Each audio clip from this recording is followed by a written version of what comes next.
নাম না করে মুখ্যমন্ত্রীকে ঠুকলেন সুদীপ রায় বর্মন। স্বাস্থ্যমন্ত্রীর মন্তব্য, ব্লাড ব্যাংকের রক্ত নিয়ে বিজ্ঞ লোকেরা উল্টোপাল্টা কথা বলেন। কিছুদিন আগে রাজধানীর শিবনগরে একটি ক্লাবের রক্তদান শিবিরে উপস্থিত ছিলেন মুখ্যমন্ত্রী বিপ্লব কুমার দেব।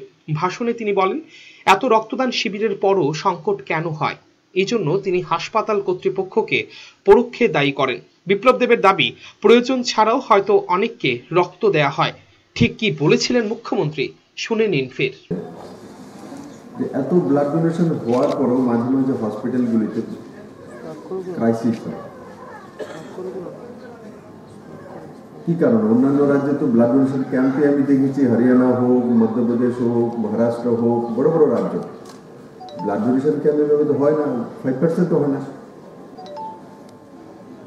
আমাদের রাজ্যে এত ডোনেশন করার পরও ক্রাইসিস কেন হয়? কারণ কি? ব্লাড ডোনেশন করেছে অনেক ক্লাব বা যে কোনো সংস্থান, যে কোনো ব্যক্তি, সেগুলো কি ব্যবস্থিতভাবে হসপিটালগুলিতে দেওয়া হচ্ছে কি?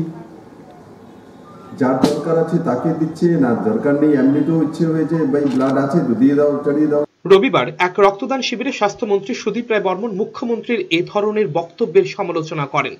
নাম না করে তিনি বলেন, বিজ্ঞ লোক রক্ত সংকট নিয়ে উল্টোপাল্টা কথা বলে এতে মানুষ বিভ্রান্ত হতে পারে। অনেক বিজ্ঞ লোকেদের এটা আমরা বলতে শুনেছি যে এত যে রক্ত হচ্ছে, রক্তগুলো যাচ্ছে কোথায়? রক্তগুলো কি ডাক্তারবাবুরা আপে তাপে দিয়ে দিচ্ছে না তো?